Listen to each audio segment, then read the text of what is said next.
ইয়া রাসূলুল্লাহ, আপনাকে ভালোবাসতে কোনো কারণ লাগে না। এখান থেকে যদি সেজদা দিয়ে কিয়ামতের দিনও উঠি, তারপর আল্লাহ তাআলা শুকরিয়া আদায় করে শেষ করতে পারবো না, শুধুমাত্র মুসলিম করে দুনিয়াতে পরিচয় দেওয়ার জন্য। আর এর উপরে আরেকটা বোনাস হিসাবে দিয়েছেন প্রিয় নবী মুহাম্মদ সাল্লাল্লাহু আলাইহি সাল্লামের উম্মত হিসাবে। আর উনি একজন ব্যক্তি যে ওনার মতো না কেউ ছিল, না কেউ আছে, আর না কেউ হবে। কি করেননি তিনি আমাদের জন্য, বলেন কি করেননি? নিঃস্বার্থভাবে সারাটা জীবন আমাদের ভালোবাসে গেছেন, আমাদের জন্য একের পর এক কষ্ট সহ্য করে গেছেন।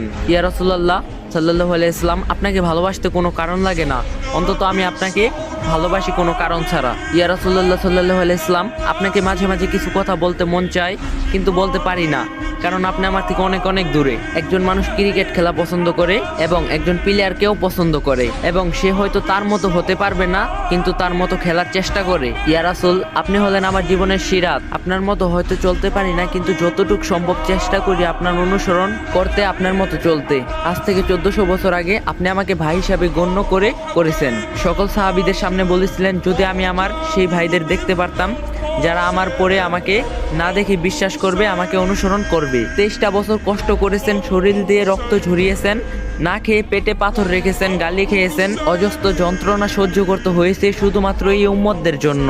আমিও সেই উম্মতের একজন, আর আপনাকে ভালোবাসতে কোনো কারণ লাগে না আমার। নিঃস্বার্থভাবে ভালোবাসে গেছেন আমাদেরকে, অজস্রভাবে পানি ঝরিয়েছেন, চোখের রাতের পর রাত নামাজে কেঁদেছেন, কখনো নিজের জন্য নয়, শুধুমাত্র আমাদের এই উম্মতদের জন্য। কাল কিয়ামতের দিন আপনি আমাদের জন্য সুপারিশ করবেন, কবরে আপনাকে দেখানো হবে, আপনি তখন হবেন একমাত্র ভরসা আল্লাহর কাছে সুপারিশ করে জান্নাতে নিয়ে যাওয়ার, যেখানে নিজের মা বাবা ভাই বোন আত্মীয় স্বজন বলবে, তুমি কে, আমি তো তোমাকে চিনি না। নিজের মা, আপন মা যে সন্তানকে এক মুহূর্ত না দেখলে পাগলের মতো হয়ে যায়, সেই মাও বলবে, আমি তোমাকে চিনি না, আমার কোনো সন্তান ছিল না। যে বাবা সারাটা জীবন শেষ করে দেয় সন্তানকে সুখে রাখতে, সে বাবা বলবে, তুমি কে, আমি চিনি না, আমার কোনো সন্তান ছিল না। তখন আপনি এসে বলবেন, তুমি আমার উম্মত, আমার সাথে চলো, তখন আপনি হবেন সকল ভরসা। তারপরও আপনাকে কেন ভালোবাসে না? আর আজ আপনার চরিত্র নিয়ে কথা বলে কাফের মুশরিকরা। কষ্ট হয় যখন কোনো মুসলিম ভাই ওদের সাপোর্ট করে, ওদের জন্য চোখের পানি ফেলে।